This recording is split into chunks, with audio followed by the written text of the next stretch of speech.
In episode 12, we get a few new truths and some lessons learned. Let's talk about it.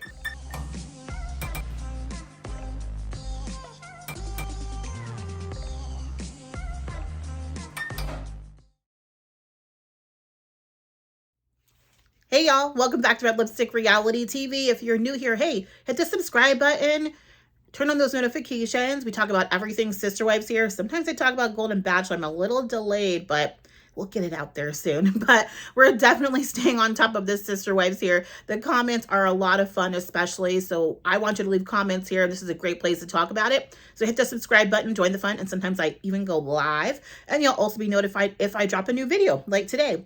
Also, if you're coming back, welcome back, Red Lipstick Club. You know what to do. Hit the like button, share this video with your friends, get in those comments because you know I love looking at the comments.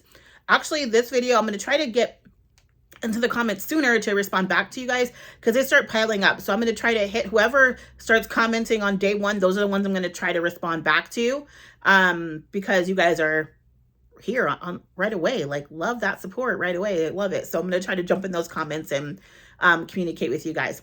But anyway, episode 12, you guys, it's called Can't See the Forest for the Trees. If you've heard this term before, which I have, I didn't always know exactly what it meant. So I thought I would pull up the meaning for everyone so we're all on the same page getting started. But it basically means an expression that's used for someone who's too involved in the details, and at least the details of a problem, to actually look at the situation as a whole. And I think all of us have been there in some way, shape, or form where we're so focused on the details that we actually miss what the real problem is. It also can sometimes prevent you from finding a solution to your problem.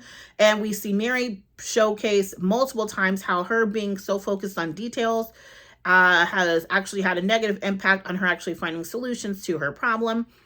And I think all the wives actually had a moment in this episode for that. So I think this title was spot on, perfect for what we're going to be talking about. So without ado, we're going to get started, y'all. We're going to talk about it. Okay. Oh, also side note, I had to get this out a little late because I'm setting up my new filming setup. I had some great friends that got me something special that I'd be able to showcase in my videos coming up. So I'm super excited to get all that set up and ready to go. So hopefully my next video, you'll see a new setup for my background. So I'm getting used to this YouTube thing, guys. Like, I know how to talk to people all day, but I'm trying to get some more aesthetics going on and provide a moment for you guys, because you can't be a Red Lipstick Club wearer and not have, you know, the extra zoo, right? So we'll be working on that.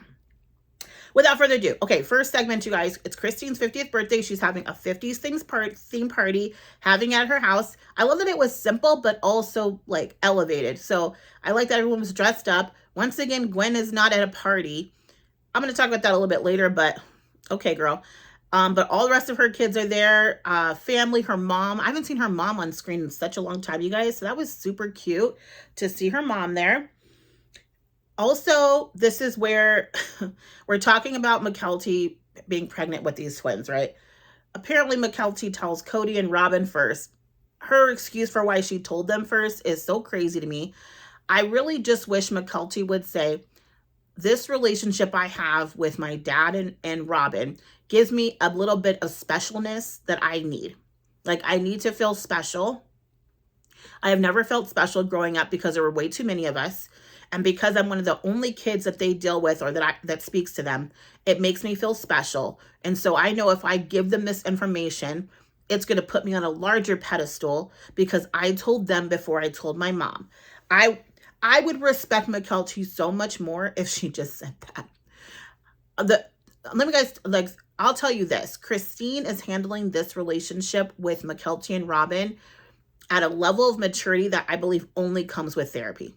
And I know we talked about a few seasons ago when Christine was first breaking up with Cody, how we were all like, she's so calm and like chill with this. She must be seeing a therapist. She has to be.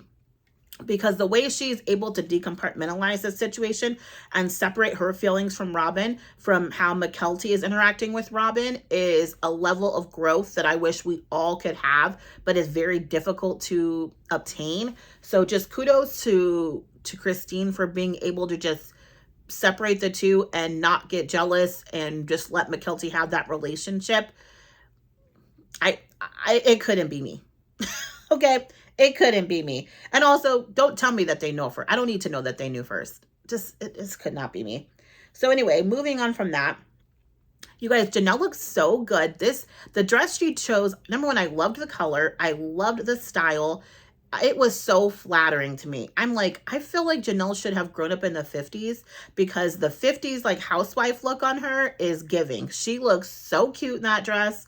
I loved it. And I hope she felt beautiful because if I was her and I looked like she did and I looked in the mirror, you couldn't tell me nothing. I thought she looked absolutely stunning.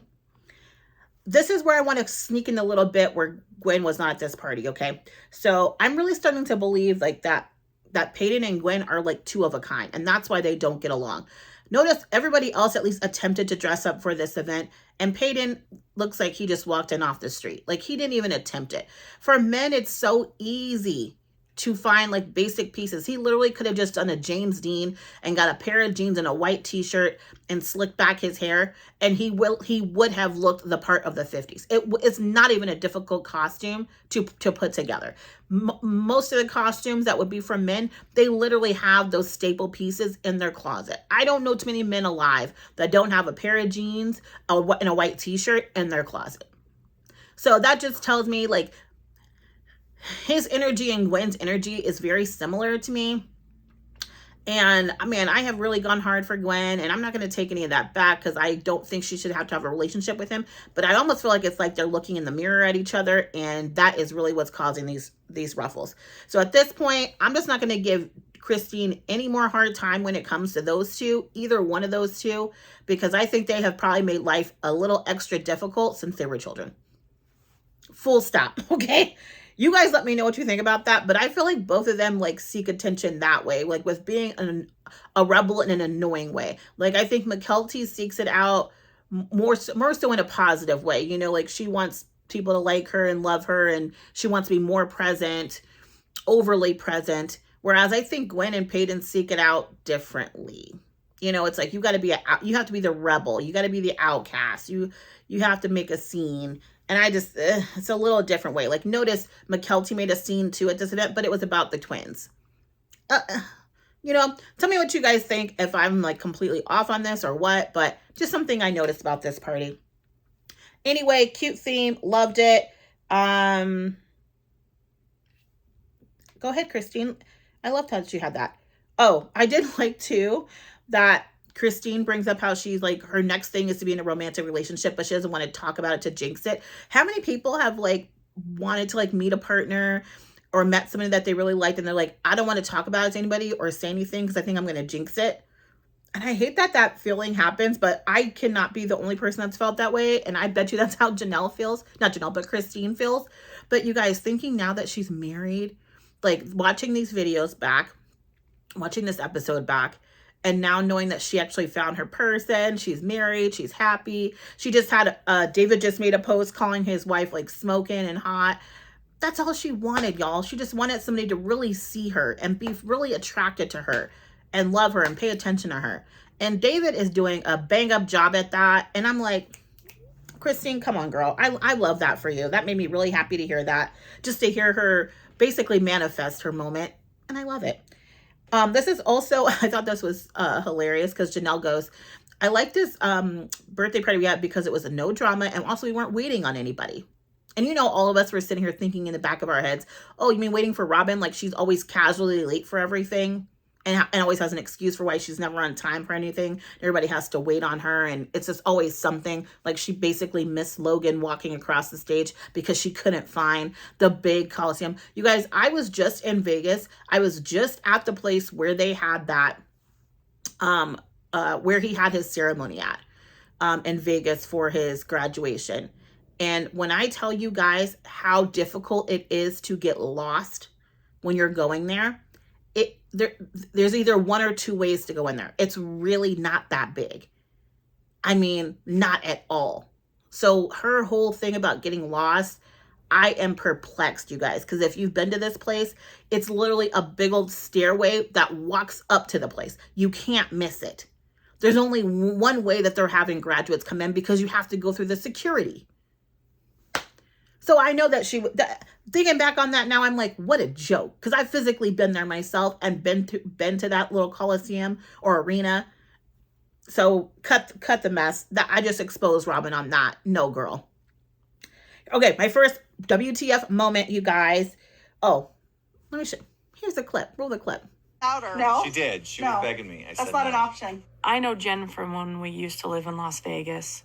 I wish that, like, Meri and I could be more light, like her and Jen are with each other. I really do. Okay, so Robyn saying that she wishes she had this relationship with Meri, like Meri has with Jen. That's light. It's not that you can't have that with her, Robyn, but you make no effort to have a relationship and a friendship with her outside of the marriage that you share with her and Kody. You don't call the woman. You don't want to spend time with her. During COVID, you knew that she was quarantining by herself, and you made absolutely no effort to have Meri over to spend time with you or to spend time with your children, knowing she was by herself.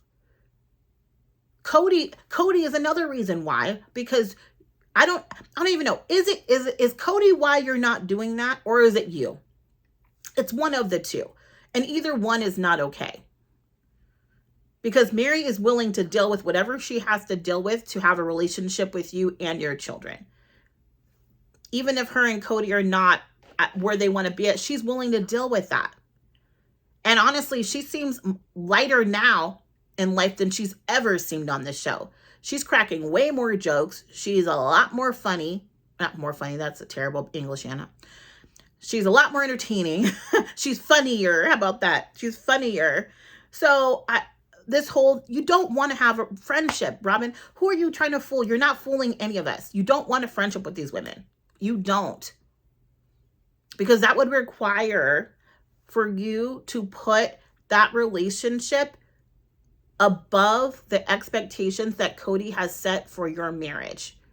And his expectations, I'm sorry, do not include you actually having solid relationships with your sister wives, because that would mean you'd have to hold him accountable for things, and you'd also have to split your time evenly, and neither one of you guys are willing to do that. So that's why. So, girl, that was a joke to me.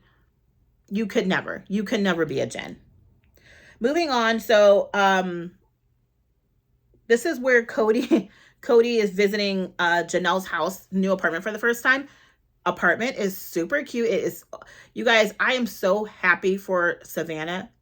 So she has room to breathe, because we all can see Janelle has a lot of junk, a lot of mess. And when they were in that last apartment, I felt so suffocated. Even just seeing the apartment on TV.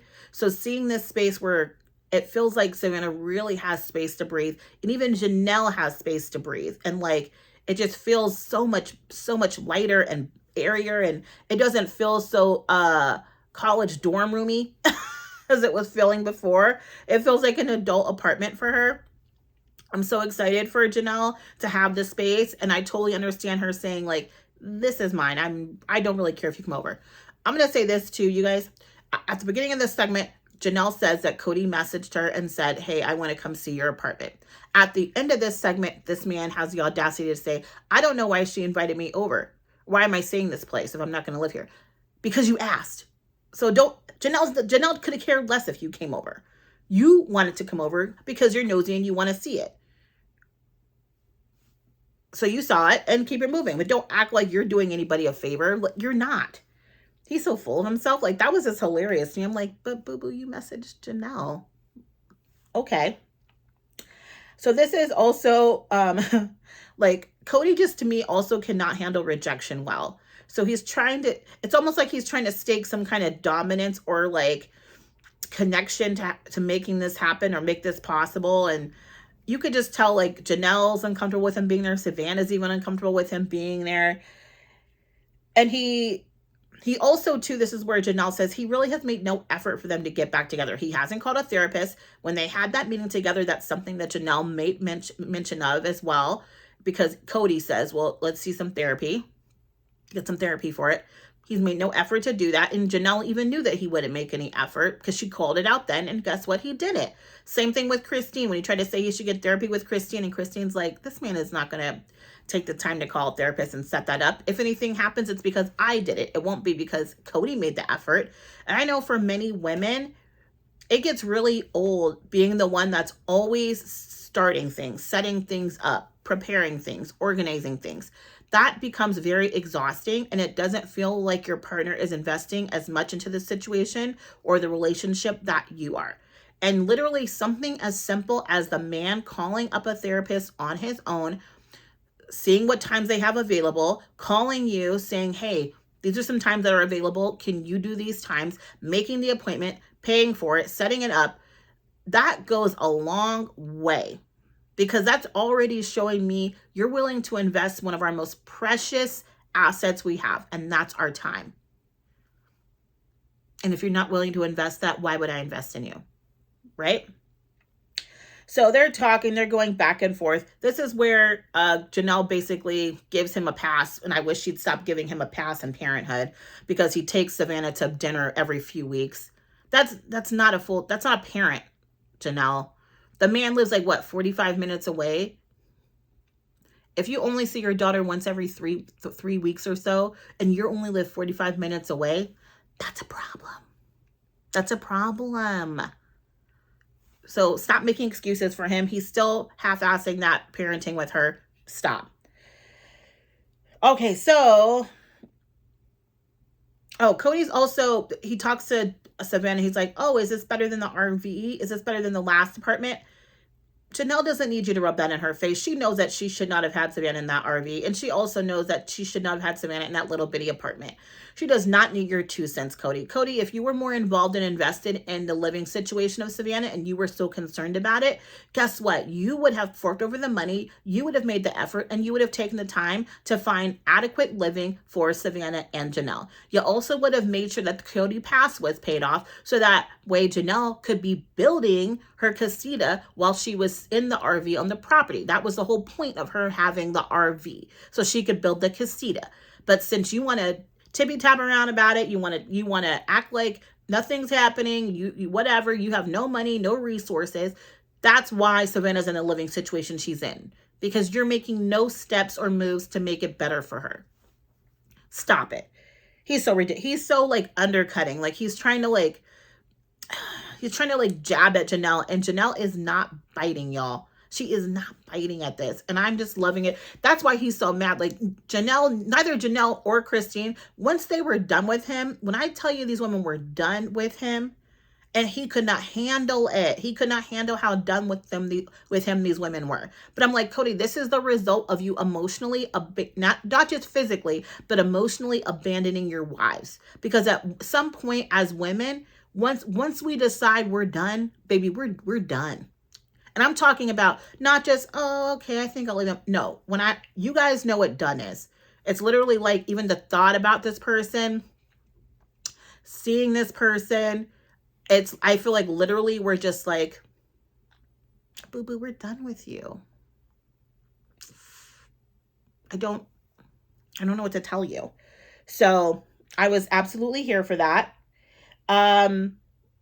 This is also a part. Oh, he talks about his relationship with Gabe and Garrison, and he's like, it's just been tough and they haven't engaged with me. And I'm like, I feel like Cody just thinks relationships are supposed to be easy, and they're supposed to be handed to you. Relationships should just be handed to you, at least good ones. And everybody knows that no good relationship is just handed to you. You have to work on these. You have to invest and nurture and grow and water good relationships. And for a long time, he was doing that with his sons, and he dropped the ball. And I'll say this, I have, this is a saying that I've seen is like, if the person isn't texting or calling you, it's because more than likely they know they owe you an apology. And there's a reason why Cody isn't communicating with a lot of his children, because he knows that he owes a lot of these children apologies, and he will not apologize. He won't.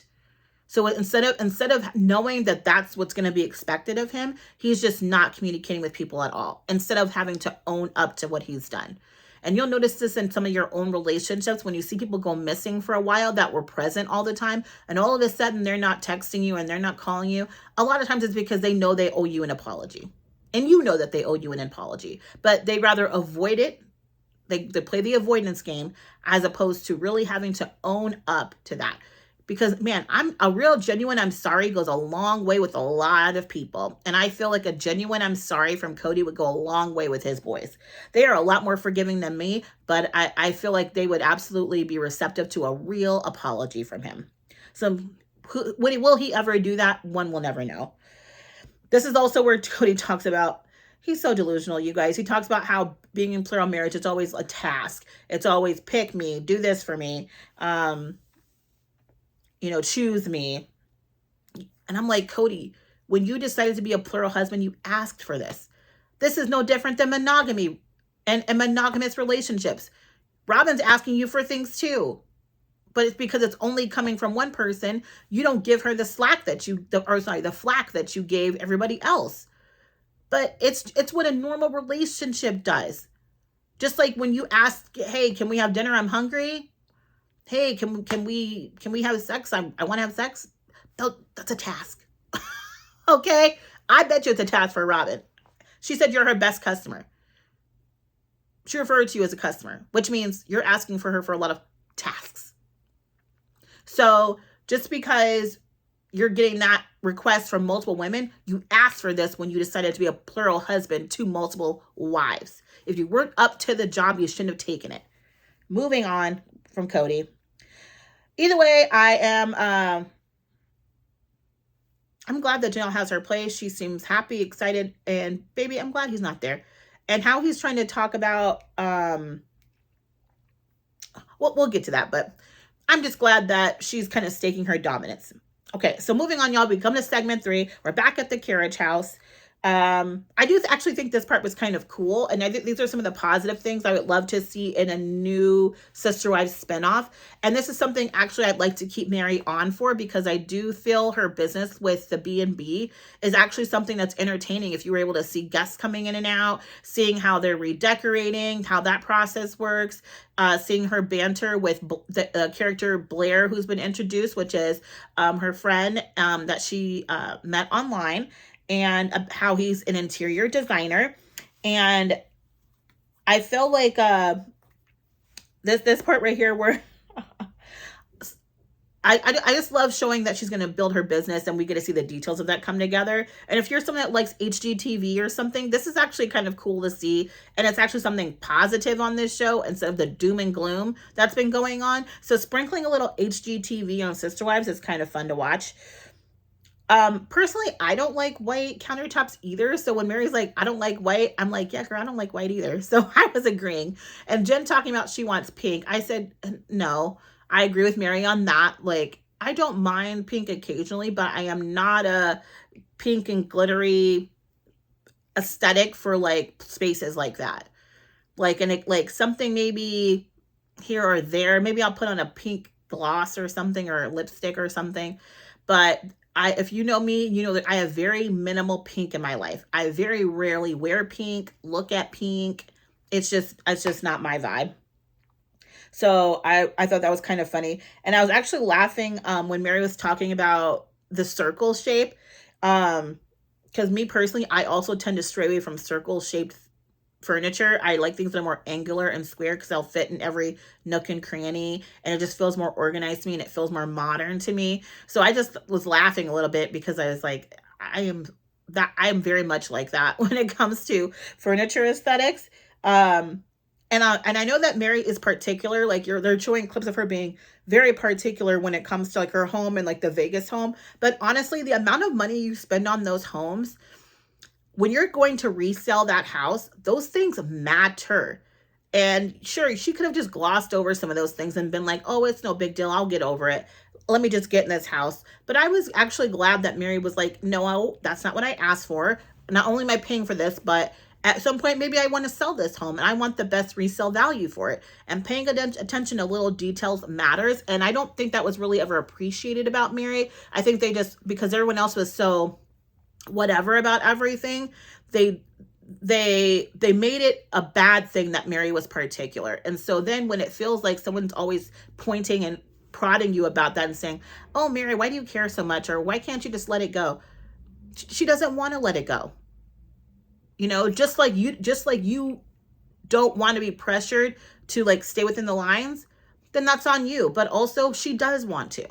So I can see that was maybe something that's a little sensitive for her, because I can guarantee you it was a hot button conversation. Because I remember Janelle bringing up how, you know, Meri used to be like, hey, there's a certain way that you should fold clothes, or a certain way you should wash something. And when people are particular, those people can be very difficult to live with. And I think the best thing for Meri is to not be in a plural marriage. I think if it would have just been her and Cody for years, honestly, I think they would have figured it out, y'all. I really think they would have just been together. But adding the other women in, I think Cody's like, oh, these women aren't as particular. And they don't make life as difficult. And it just made Meri look more difficult, because the other women were not difficult at all. You know what I'm saying? So anyway, that was interesting. And I probably spent more time than what you wanted me to on that. But I don't know. I kind of like that segment. And I kind of wanted to talk about something a little bit more positive. Also, too, if you don't have one gay, stylish man in your life as a really good friend, I feel like you are really missing out on life. And I'm just seeing the love and joy that Blair brings to Meri's life, and the honesty that Blair will also bring, that I think Meri receives really well from him.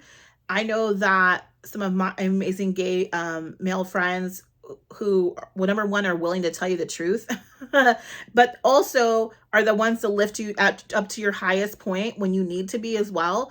The joy that they bring, just now those friends have become like family to me. I just feel like you absolutely need that in your life. And I don't think people realize how much beauty that the community brings to our world, and how much of what we do as far as design is concerned, fashion is concerned, pop culture is concerned, is influenced by, or even started by, that community. So just a shout out to Blair and Blair's husband. That is so cute. I just love that for Meri. And I love that that's her friend, and that he takes time to spend time with her and do the things she loves to do. And he loves it too. Things that I'm sure Cody would never want to do. I do too like that Meri seems a lot more self-aware, and she brings up her need for control, and how that seems to be a mechanism for her to have like self-preservation. And I think that just really stems back to the start of polygamy and bringing in Janelle. And I just think Cody did not handle that right from the beginning, and she already was starting to feel like she had to self-preserve for a long time. And I'm hoping that if she gets out of this terrible marriage of hers, that she'll be able to really work on that even more. You guys, this is the part that was funny to me. So Cody is talking about building on Coyote Pass, y'all. He keeps on saying we about everything. We should build this size house. We should do this. And Janelle just doesn't really say anything, because Janelle's thinking like we're thinking. You're not paying for this. You can't even help me pay this property off, let alone pay for the actual home that goes on it. And everybody knows that Janelle is financially savvy. She's building what she knows she can afford. She's not building based off what her ultimate end be all is. She said from the get-go she's going to build this small house. Okay, she's going to live on there for a few years. Once again, work hard, save up some more money to then be able to put down a deposit to build her big home. And then once that home's built, then she can rent out her casita home. It makes perfect sense to a person that actually knows how to balance a checkbook and knows how to actually budget for a family. Cody wasn't doing that. Janelle ran the money. That's why he has no sense of financial responsibility. I really want to see the financials for Cody and Robyn now, because I can guarantee you guys, it is a mess. And from what McKelty said and her watching of the show, she says that she thinks that Robyn is a shopaholic. So that tells me their finances are suspicious AF. So yeah, I thought it was just him saying we is just him trying to still establish some kind of connection, control over Janelle, and Janelle is not biting at it. So here we go. Here's one of my other what the bleep moments. Let's enter it here. Look, right now, I'm still seriously consider building on the property, because it represents pretty much my estate, like what I have to show for all these years. And the reality is, I don't know if Cody will ever get his poop in a group and build out there. So maybe they build, maybe they don't, but guess what? There's such a thing as a really good high fence, and we can put those between the property. So I don't even have to interact with them. I think I'm... So, you guys, this was, when I tell you, I had a whole kiki laugh at this. Like Janelle said, y'all aren't about to dictate to me how I'm living based off me not being in a relationship with Cody anymore. Not only am I going to live on Coyote Pass and build there, when y'all decide to get your stuff together, which I believe you never will, but if you so happen to get your stuff together, I'm just going to build a big fence and keep living my life because I don't have to interact with you. Like, Janelle, I've been waiting for one of these boss moves for a few episodes because I've been kind of irritated with you for these past few episodes. But when I tell you this episode was redeeming for me, it was redeeming. Because that comment right there, she's like, this is my estate, sweetie. I've invested a lot of years into this. I better walk away with something. And neither one of you guys and how I feel about you is going to stop me from obtaining that. Okay, girl, go ahead. Love that. He's trying to make small talk by the front door, you guys. Nobody has anything to say. Nobody has conversation. And let's enter this WTF moment right here because this is exactly why they have nothing to talk about. I have a whole life outside of Savannah and Janelle. But whenever I'm with them, I don't talk about any of my other life. And because that consumes most of my time and most of my life, I don't have anything to talk about. Oh. Okay, so this is the problem, Cody. This is the problem. You have a whole life that you've established outside of not just Janelle and Savannah, but all the rest of the family that are not connected to Robyn. That's the problem. You built a monogamous relationship with Robyn within a polygamous situation. And that's where you went wrong. Because if you notice, anytime he had therapy or counseling or anything with all the other wives, he always said it's about the family first. With his relationship with Robyn, it was about his marriage first and his relationship with Robyn first. Then it was about the family. And that's where you went wrong because the rules did not apply for everyone. You treated that relationship completely differently, and that was the issue. It was okay when you did that when you were with Meri because you were only with Meri when you first got married. But you made that adjustment when you went to your second wife. When you got to Robyn, you should have kept it the same way. But what you did is, nope, you fell in love with her as if you were marrying a Meri again, as if you were getting a first wife again. And you created a monogamous relationship within your plural one. And that's where you messed up at. So I don't know why you're confused, or I don't know why you're all of a sudden not understanding why you have that situation now and you didn't have it before. That's why. That's why, Cody. He also talks about why he can't reconcile. He blames Janelle, her wanting a relationship with Robyn and Meri. And that's why. That has nothing to do with how he treats Janelle. How her relationship is with Janelle or Meri has nothing to do with that. And the reason it is because he thinks higher of Robyn and more favor to Robyn. So if you don't like Robyn, then as far as he's concerned, he doesn't like you either. And that's all fine and dandy if that's an outsider, but Janelle's your wife, and Janelle was your wife before Robyn was. So Robyn is on a hierarchy, and that's the problem. It doesn't work, boo-boo. And Janelle's not stupid. She knows it. It's just like, I don't know what you want from her. Why would I want to be with a man that clearly has put another wife above me? It's clear as day. A blind man could see it. Like, what do you want her to do? So stop asking her for reconciliation. She doesn't want you. She's done. She doesn't want you to ask her anything. She just wants you to do something. And you don't do anything. All you do is talk, and you have no action. That's why. So what does it matter? She doesn't want to hear you say anything. She wants to see you do something, which you have yet to do. All right, y'all. Last segment that I'm going to be talking about basically is Meri and Cody. And basically, y'all, they're done. Like, it's over. Also, Meri comes from a really long line of polygamy. I would be interested in seeing an episode that just traces back the polygamous backgrounds of Christine and Meri, and also maybe checking to see if Janelle further down her line might have had some polygamists in her family, even though it wasn't like in her like immediate, like maybe grandma or grandma, maybe some of her great grandparents actually were in polygamy, and maybe that's something that's been always a connection for her that she didn't even realize she had. I'd be curious to know that. But I thought that was kind of interesting that they were showing a little bit of the history of Meri and the house, and then they're talking about cutting down the trees at Lizzie's cottage, and Meri's really attached to these trees. And I know a lot of people that are really attached to trees, and we have some huge trees in front of my house, and I'm like, oh, these need to be trimmed because they kind of block out all the light, but they also help with the shade, and it's just good for the environment, right, to have trees. But they can also really mess up your foundation, which we've had issues with and had to cut down trees because they were messing up the foundation of the home. And when you first plant these trees, they look so small, you don't think it'll be an issue, and then they start growing and taking over, and you're like, okay, maybe I should have thought about this before I planted this tree so close to the house.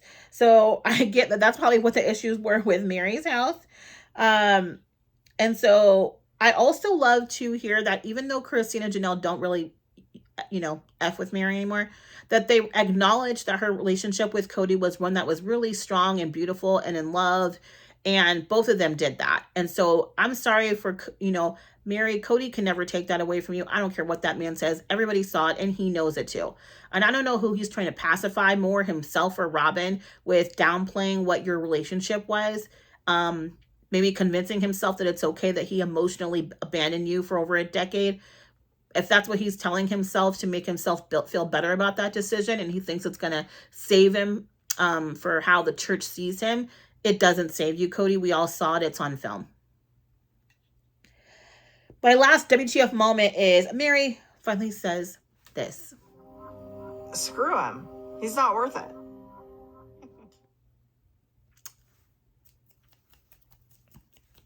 A 2 snaps and around the world for Meri. Baby, you said what needed to be said. Thank you. Let him go, girl. Let him go. Move on. Like, to the left. Everything he owns in a box to the left. Like, for real. So glad she said that. Ultimately, now the trees are down in the Lizzie's house. And she says, the trees are down and it's not what I thought it would be. She's actually like, it's better. And that's a perfect analogy for why they titled this episode, Can't See the Forest Through the Trees. It's like, sometimes you need to just be okay with cutting down the tree and seeing what happens. Cutting down all the stuff that's blocking your view of what's really happening. And I think finally Meri is starting to do that with her relationship. We noticed that Christine did the same, and now she's living her best life. And Janelle is also doing the same. It's especially for especially for Meri and Janelle, it's cutting down the trees of religion and indoctrination. And even for Christine too, just cutting down the trees of indoctrination and religion can really help you to really see clear. Because it is really hard to see clear with something that has taken over your life, that all of your morals and principles are connected to, all your values are connected to, whether it's good for you or not. That can be really hard to see through that. So yeah, I thought that was pretty good. We saw a few clips. We still haven't seen if we're ever going to have the moment where Meri sits down with Cody and Robyn and says she's out of here. They're going to wait till the very end, y'all, to do that. I'm like, just give me the moment. I'm sick of waiting for it. Just give me that moment to see her bawl about not being on the patio or the porch with the rocking chairs. I can't wait for that. But we'll see what happens. But yeah, that was episode. I thought it was a pretty decent episode. It actually went a lot faster than some of the other ones have. And I thought the information was great. They had some real fun moments. They also had some let's keep it real moments. And even the let's keep it real moments weren't as depressing this time. They were more so like, yes, look at these women owning their truth, owning their individuality, their independence. I'm totally here for it. So yeah, that's it, you guys. Thank you so much for sticking in till the end of the video. Love you so much for that. Hey, leave some comments below. Let me know what you thought about the episode. Tell me what you think about the review. Is there anything that you think I missed? Oh, I will say this. Meri did bring up the catfish thing again and says it's her truth. And I'm like, Meri, boo-boo, we all saw that you was going to leave his ass. And that's okay. Leave him. The catfish, I wish it wouldn't have been a catfish. I really wish it would have been a real man, girl. Believe me, we do too. We wish you would have been able to run for the hills with that man. But yeah, that's it. Hit like, hit subscribe. Share the video, you guys. I will see you on the YouTube channel later this week. Bye.